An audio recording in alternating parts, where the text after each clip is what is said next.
को एनहांस करना या फिर प्री स्टेबलाइज मैसेजेस को कैसे हम लोग क्रिएट करके रख सकते हैं ताकि जब जरूरत पड़े तो वो ऑटोमेटिकली सेंड हो जाए। तो ऑटोमेशन करना, मार्केटिंग करना, ईमेल के थ्रू मार्केटिंग करना, वो सारे ईमेल मार्केटिंग टूल्स में आएंगे। ऑलराइट। इसके अलावा भी बहुत सारे एसेंशियल टूल्स हैं, जैसे कि गूगल एडसेंस अभी हमने पढ़ा था थोड़ी देर पहले, गूगल एनालिटिक्स पढ़ा था, उसके बाद गूगल सर्च कंसोल आएगा, वो भी हम डीप तरीके से स्टडी करेंगे। ऑलराइट। तो ये कुछ इंपॉर्टेंट टूल्स थे जो मैंने आपको बता दिए। अब आता है important side. This is important because digital marketing अगर प्रॉस देता है तो वो कॉन्स भी देता है। तो प्रॉस मीन्स अगर आपने इतने सारे प्रॉस देखे हैं तो क्या इसका कोई कॉन नहीं होगा? Of course there is. कि इतने सारे फायदे देख लिए तो डेफिनेटली कुछ ना कुछ तो बुरा भी पीछे से चल रहा होगा, क्योंकि अगर कोई चीज पॉजिटिव है तो नेगेटिविटी भी डेफिनेटली है। तो डिजिटल मार्केटिंग के कुछ एथिक्स होते हैं, कुछ कंप्लायंसेस होते हैं। इट वाज लाइक अगर आप डिजिटल मार्केटिंग कर रहे हो या फिर अब जितने भी प्लेटफॉर्म्स है जो इस चीजें की स्टेब्लिशिंग, इट वाज इस चीजों की स्टेबिलिटी देते हैं, तो वो कौन कौन से इंपॉर्टेंट पॉइंट्स होते हैं? Okay, this is the next slide which is कि डिजिटल मार्केटिंग एथिक्स और कंप्लायंसेस क्या होते हैं। अगर किसी के अंदर पॉजिटिविटी है तो डेफिनेटली नेगेटिविटी भी है। अगर आपने इतने सारे फायदे देखे डिजिटल मार्केटिंग के कि आप स्ट्रैटेजी बना सकते हो, आप यहाँ से ऑटोमेशन कर सकते हो, आप इतने लोगों तक पहुंच सकते हो, तो डेफिनेटली कुछ ना कुछ गड़बड़ भी हो सकती है बीच में। तो उनको कैसे प्रोक्योर कर सकते हैं या फिर उनका हम क्योर कैसे कर सकते हैं? क्योर छोड़ो, उससे पहले हम उससे सेफ कैसे रह सकते हैं? तो अपने आप से ही जितने भी हमारे डिजिटल प्लेटफॉर्म्स हैं, उन्होंने कुछ इंपॉर्टेंट स्टेप्स को फॉलो कर रखा है। वो कुछ स्टेप्स यहाँ पर आपको दिख रहे होंगे, जैसे कि डेटा प्रिवेसी कंप्लायंस होता है, बिल्डिंग कंज्यूमर ट्रस्ट होता है, transparency in communication, maintaining brand integrity, responsible advertising practices और impact of ethical practices as well.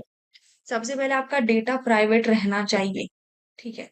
तो ऐसे सेक्शंस यूज किए जाते हैं, ऐसी पॉलिसीज यूज की जाती है जिससे लोगों को पता चले कि हाँ, आपका जो डेटा, जो भी आपका प्राइवेट डेटा है, वो कहीं और शेयर नहीं किया जाएगा। Oh, I am sorry, just give me a minute. Data कहीं और शेयर नहीं होगा। ठीक है। उसके बाद कंज्यूमर ट्रस्ट करने के कंज्यूमर ट्रस्ट बिल्डअप करने के लिए एथिकल प्रैक्टिसेस होंगी। इट वाज लाइक कि किस तरीके से आप लॉयलिटी शो कर सकते हो उनसे, टाइम टू टाइम कनेक्टिविटी रखो, उनके साथ आप टच में रहो। It was like contact touch में रहो। अब उसके लिए आप चाहे मैसेजिंग करो या ईमेल मार्केटिंग करो।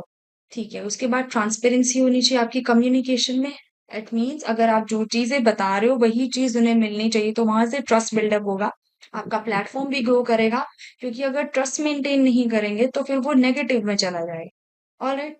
तो डेटा प्रिवेसी के साथ साथ कंज्यूमर ट्रस्ट भी जरूरी है और ट्रांसपेरेंसी भी जरूरी है।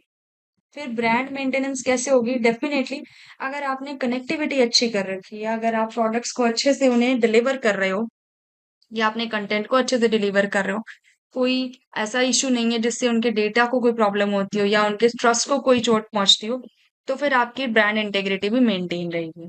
ऑलराइट। तो ये कुछ चीजें ध्यान रखनी होती है अगर आप अपना कोई बड़ा प्लेटफॉर्म क्रिएट, अगर आप इंस्टाग्राम अमेजोन का एग्जाम्पल लेते हो, तो अमेजोन ऐसा होता है, जब आप पेमेंट करने जाते हो तो क्या आपकी पेमेंट डिटेल्स किसी और को शेयर होती है?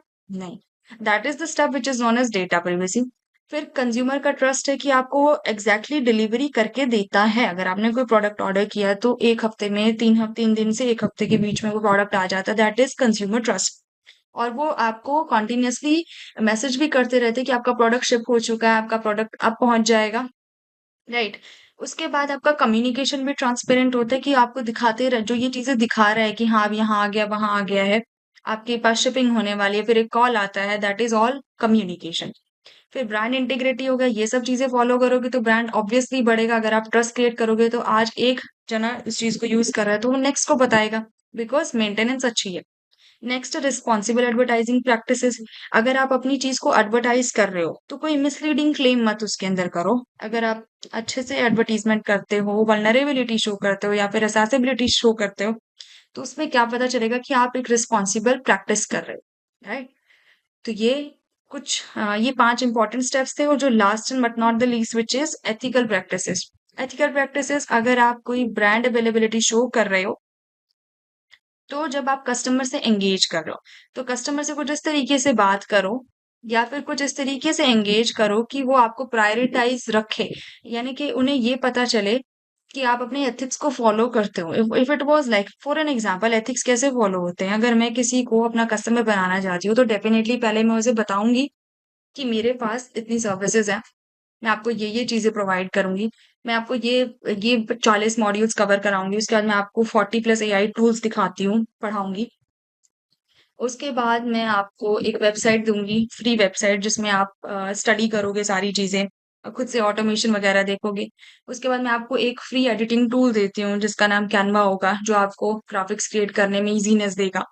तो ये चीज़ें मेरी एथिकल प्रैक्टिस है कि मैं सामने वाले को अपने ऊपर ट्रस्ट दिलाने की कोशिश कर रही हूँ, तो ये इम्पैक्ट होगा किस चीज़ का? मेरी एथिकैलिटी का। तो इसी तरीके से ब्रांड्स भी वो करेंगे। जैसे अगर कोई लिपस्टिक का ब्रांड है, तो वो शो करे कि इसका साइज़ इतना है, इसका कलर इतना है, इसका प्राइस इतना है और इसकी अवेलेबिलिटी इन-इन शहरों में है। तो ये सारी चीज़ें एथिकैलिटी में आती हैं, ऑलराइट? तो आई गेस यहाँ तक ये सारी चीज़ें आपको कवर अप हो गई होंगी। Moving on to the next. ठीक है, अब इम्पोर्टेंट बात पे डिस्कशन करते हैं। इट वाज़ कि अगर आप कोर्स को कवर कर लेते हो, पूरा कोर्स और सारे मॉड्यूल्स को कवर अप करते हो, तो आपको क्या फ़ायदा होगा? इट वाज़ लाइक कि आप सबसे पहले तो इंटरैक्टिव लर्निंग होगी। दिस इज़ हाउ अबाउट कि आप ट्यूटर के साथ इंटरैक्शन करोगे, ट्यूटर आपको सारी चीज़ें परफ़ॉर्म करके बताएगा, फिर आप खुद से परफ़ॉर्म करोगे, आप अपने जो आस-पास आपके क्लासमेट्स, आपके फ्रेंड्स होंगे, उनके साथ इंटरैक्शन करोगे। तो अगर कोई 3 चीज़ आपको लर्न करनी होगी, तो बजाए कि 3 की आप 5 लर्न करके जाओगे। कैसे पॉसिबल होगा? क्योंकि अगर आपके पास 3 इश्यूज़ हैं, वो सॉल्व हो गए, तो कहीं न कहीं अगले 2 इश्यूज़ खड़े होंगे, तो डेफ़िनेटली वो यूँ लगा लो कि डेफ़िनेटली आपको और एनहांस कर देगा। 3 की बजाय आप 5 नई चीज़ें सीख जाओगे because of interactive learning, right? तो ये बेनिफिशियल होता है। उसके बाद हैंड्स ऑन एक्सपीरियंस होगा। आप लाइव प्रोजेक्ट्स के ऊपर काम करोगे, तो वहाँ पे आपको लाइव एनालिसिस भी मिलेगा, राइट? तो पहला पॉइंट यही बता रहा है कि आप इंटरैक्टिव लर्निंग कर पाओगे जब आपको हैंड्स ऑन एक्सपीरियंस होगा, जब आपके ऊपर जब आपको एसईओ करवाया जाएगा या पीपीसी करवाया जाएगा, वहां से जब आपको रिजल्ट्स मिलेंगे तो वो हैंड्स ऑन एक्सपीरियंस हो जाएगा। ग्रुप प्रोजेक्ट्स मिलेगा जब आपको पूरी क्लास को कोई पर्टिकुलर ग्रुप दिया जाएगा कि आप 5 जनों को मिलके एक पर्टिकुलर वेबसाइट के पेजेस बनाने हैं। तो वो एक ग्रुप प्रोजेक्ट की तरीके से जब आप करोगे कोलैबोरेशन में, तो आपको पता चलेगा कि टीम वर्क की स्किल्स क्या होती हैं और एक टीम मिलकर जितना काम कर सकती है, क्या वो एक पर्टिकुलर बंदा कर सकता है? नहीं। ऑलराइट। तो ये एक कॉम्प्रिहेंसिवनेस चीजें आपको मिलेंगी, आप मार्केटिंग के प्लान्स को ज्यादा अच्छे से समझ पाओगे। Fourth is